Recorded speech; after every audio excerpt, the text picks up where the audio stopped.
तो दोस्तों, मूवी की स्टार्टिंग में हमें एक आदमी को दिखाया जाता है जिसे जंजीर से बांध कर रखा गया होता है। वो आदमी देखने में दरअसल एक बॉडी बिल्डर लग रहा होता है जो कि काफी ज्यादा ताकतवर होता है और असल में उस आदमी पर एक्सपेरिमेंट करके उसे इतना ताकतवर बनाया गया होता है। अब तभी वहाँ पर एक लेडी डॉक्टर आती है जिसके साथ 2 बॉडीगार्ड्स भी होते हैं, एक फीमेल बॉडीगार्ड और एक मैन बॉडीगार्ड। अब वो लेडी डॉक्टर उस बंधे हुए आदमी को इंजेक्शन देने आई होती है। हालांकि वो आदमी उसे इंजेक्शन देने से मना करता है, लेकिन वो डॉक्टर उसकी बात को हंसकर टाल देती है। अब तभी वो जो लेडी बॉडीगार्ड होती है उसके मैन बॉडीगार्ड को शूट कर देती है और यहाँ पे हमें पता चलता है कि वो उस बॉडी बिल्डर आदमी से एक्चुअली में मिली हुई होती है। उसके बाद वो आदमी खुद अपने हाथों से अपनी जंजीर को तोड़ता है और फिर उस डॉक्टर को अपने हाथों से इस तरह से पकड़ के घुमाता है और उसका गला दबा देता है और वो वहीं पर एक्चुअली मर जाती है। और उसके बाद वो उसे गन देती है तो वो कहता है कि उसे गन की कोई जरूरत नहीं है।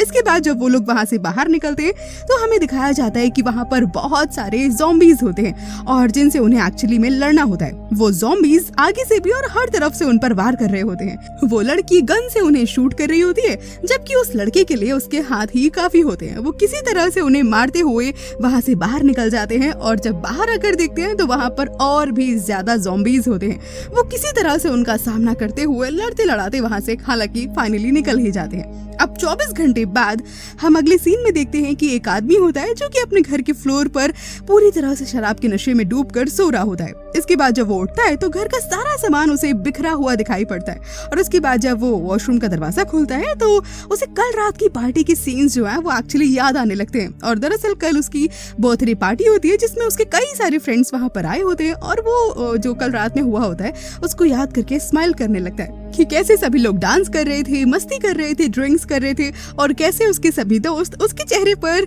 मार्कर से कुछ ड्राइंग्स बना रहे थे। और ये सब कुछ सोचकर वो वापस से स्माइल करने लगता है। लेकिन उसी वक्त उसे याद आता है कि कल रात पार्टी के वक्त उसके घर के गेट पर किसी ने नॉक किया था और जब वो देखने गया था तो वहाँ पर उसका दोस्त होता है। लेकिन दोस्त के साथ एक लड़की भी होती है जो कि एक्चुअली में ज़ॉम्बी होती है और उसके दोस्त पर तभी वो अटैक कर देती है और फिर उसे वापस से सब कुछ फ्लैशबैक में याद आने लगता है कि उसके घर में कितने सारे ज़ॉम्बीज एक साथ घुसाए होते हैं और देखते ही देखते उसके सारे दोस्त किस तरह से ज़ॉम्बीज बन चुके थे। अब जैसे ही वो ये सब कुछ याद करता है तो डर की वजह से कांपने लगता है कि सारे ज़ॉम्बीज कहीं ना कहीं हो सकता है अभी भी उसके घर पर हो।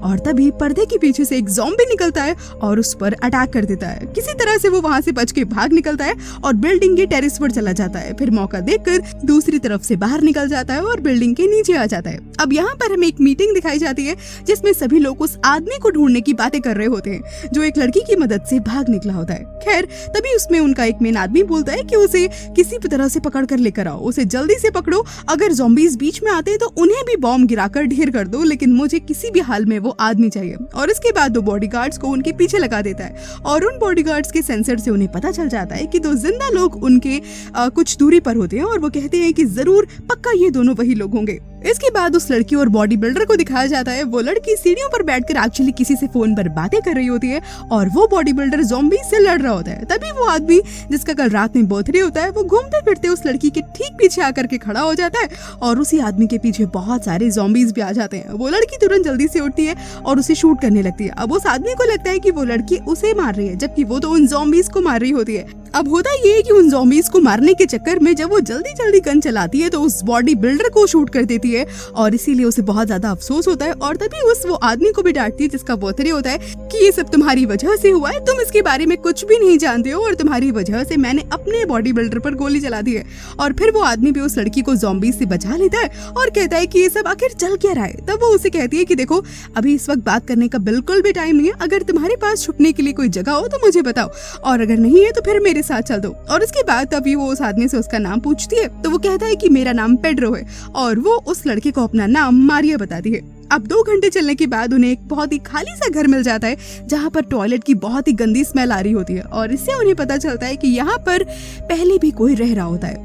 खैर उसके बाद मारिया सूखी हुई घास को लेकर आती है और पत्थर जलाकर उसमें आग लगाने की कोशिश करने लगती है, लेकिन ऐसा होता नहीं है। और उसके बाद पेड्रो उसे बियर की बोतल देता है जिसके बाद से वो आग लगाने में कामयाब हो जाती है। अब तभी जब पेड्रो से पूछता है कि आखिर ये सब चल क्या रहा है, इतने ज़ॉम्बीज यहाँ पर आ कैसे गए, तब मारिया बोलती है कि एक्चुअली में ज़ॉम्बीज हैं ही नहीं, ये तो बस उनके जैसे दिखने वाले कुछ लोग हैं जिन पर कुछ साइंटिफिक चीजों का इस्तेमाल किया गया है और ये सब कुछ एक ग्रुप कर रहा है जो कि एटम बम और बहुत सारी चीजों को बनाता है। अब असल में वो ऐसा इसलिए कर रहे हैं क्योंकि वो एक ताकतवर सोल्जर बनाना चाहते हैं जो थकता ही ना हो, बहुत ही ज्यादा स्ट्रॉन्ग हो। लेकिन एक्चुअली में अब उसके कुछ साइड इफेक्ट्स भी हो गए हैं और इसी वजह से इतने सारे ज़ॉम्बीज बन गए हैं। और इसका सिर्फ एक ही अच्छा रिजल्ट निकला है, वही बॉडी बिल्डर जैसा आदमी जिस पर गलती से मारिया ने गोली चला दी होती है।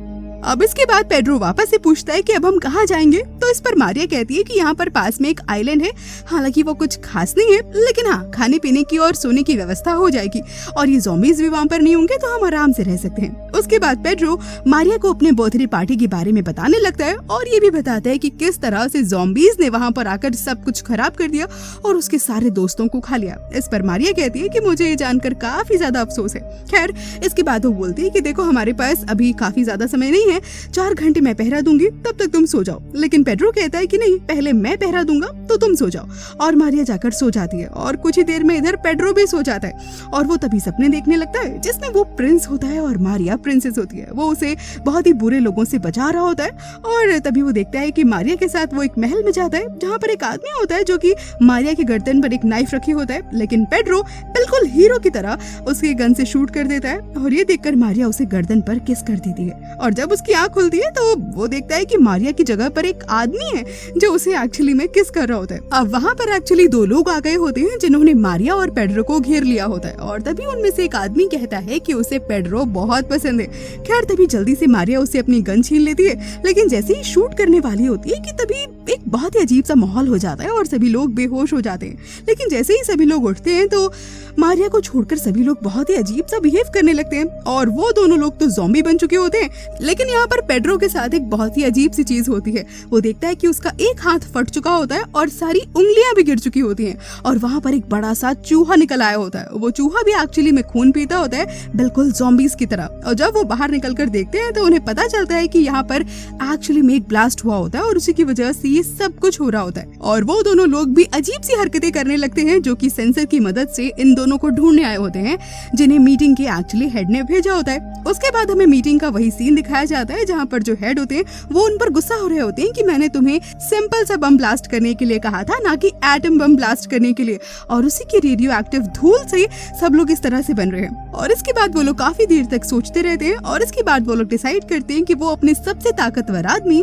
जिसे एक्सपेरिमेंट करके ताकतवर बनाया गया था उसे भेजेंगे उन लोगों को ढूंढने के लिए। और वो लोग उसे अच्छी तरह से तैयार करते हैं और इसके बाद भेज देते हैं। अब वो बहुत ही ज्यादा खतरनाक होता है क्योंकि उसके 2 सिर होते हैं, एक पीठ पर, और जब वो 2 सिर वाले आदमी को वहीं के दोनों गार्ड्स मिलते हैं तो वो दोनों उनसे तभी हेल्प मांगने लगते हैं, लेकिन वो उन्हें बचाने की बजाय उन्हें ही खा डालता है। अब इधर पेड्रो और मारिया भी आगे बढ़ रहे होते हैं तो तभी मारिया को पता चलता है कि उसकी गर्दन पर एक कान निकल रहा होता है, तो वो उसे झट से काट देती है और फिर आगे बढ़ जाती है। दोनों बहुत दूर तक चलते रहते हैं जिसकी वजह से चलते चलते पेड्रो अब बेहोश हो जाता है। जब उसकी आंखें खुलती हैं तो उसके चारों तरफ 4-5 लोग होते हैं जो पेड्रो को एप्पल खाने के लिए देते हैं और उन लोगों के भी कहीं से आंख तो कहीं से नाक और अलग अलग तरह के अंग जो होते हैं वो निकले हुए होते हैं। एक तो पूरा ही लॉबस्टर बन चुका होता है। और उधर मारिया अपने दोस्त से तभी बात कर रही होती है जो कि पहले से ही उस आइलैंड पर रह रही होती है, लेकिन तभी वो मना करती थी कि प्लीज अपने साथ किसी को लेकर मत आना क्योंकि यहाँ पर रहने और खाने के लिए सामान वैसे ही बहुत कम है। तभी मारिया अपने फ्रेंड को किसी तरह से मना लेती है और पेड्रो को लाने की परमिशन ले लेती है।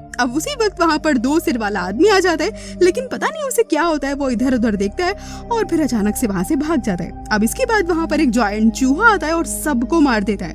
अब इस आइलैंड पर सिर्फ 4 ही लोग जिंदा होते हैं, वो 4 हाथ वाला आदमी, लॉबस्टर जैसा आदमी, वो पेड्रो और मारिया। वो पेड्रो के हाथ से तभी जो चूहा होता है वो उस चूहे को निकाल कर ले जाता है क्योंकि वो उस चूहे को मॉमी मॉमी कहकर बुला रहा होता है। इसके बाद इन लोगों को वैसे ही इन्फेक्टेड डक मिलता है जिसे ये लोग पकड़कर मार देते हैं और खा जाते हैं। अब अगली सुबह हो जाती है और वो हाथ वाला आदमी, वो लॉबस्टर जैसा आदमी, ये दोनों आपस में बातें कर रहे होते हैं और तभी लॉबस्टर कहता है कि जितना तुम लोग डॉल्फिन को अच्छा समझते हो ना, ये उतनी ही कमी नहीं होती है। और ये लोग इस तरह से बात कर रहे होते हैं और वो चिल्ला चिल्ला कर इस बात को बोल रहा होता है। तभी समुद्र के पास डॉल्फिन ये सभी बातों को सुन रही होती है। इसके बाद वो लोग अपने सफर पर आगे बढ़ जाते हैं और अब यहाँ पर मारिया और पेड्रो भी इनके साथ हो लेते हैं। अब इधर वो 2 सिर वाला आदमी पागलों की तरह इधर उधर बहकने लगता है और जैसे कि ऐसा लग रहा था कि उसके ऊपर रेडियो एक्टिव का असर हो रहा हो, और उसके सिर पर तभी एक सींग निकल आती है और उसकी आंखें भी बाहर आ जाती हैं और फिर वो अपने पीछे से जो सिर होता है उसे निकालने की कोशिश करने लगता है और ऐसे ही उन लोगों को ढूंढने निकल जाता है। अब आगे जाने के बाद वो समुद्र किनारे जब चले जाते हैं तो मारिया की फ्रेंड तभी कहती है कि ये क्या, मैंने तुमसे 1 आदमी को लाने के लिए कहा था और तुम 3 को ला रही हो।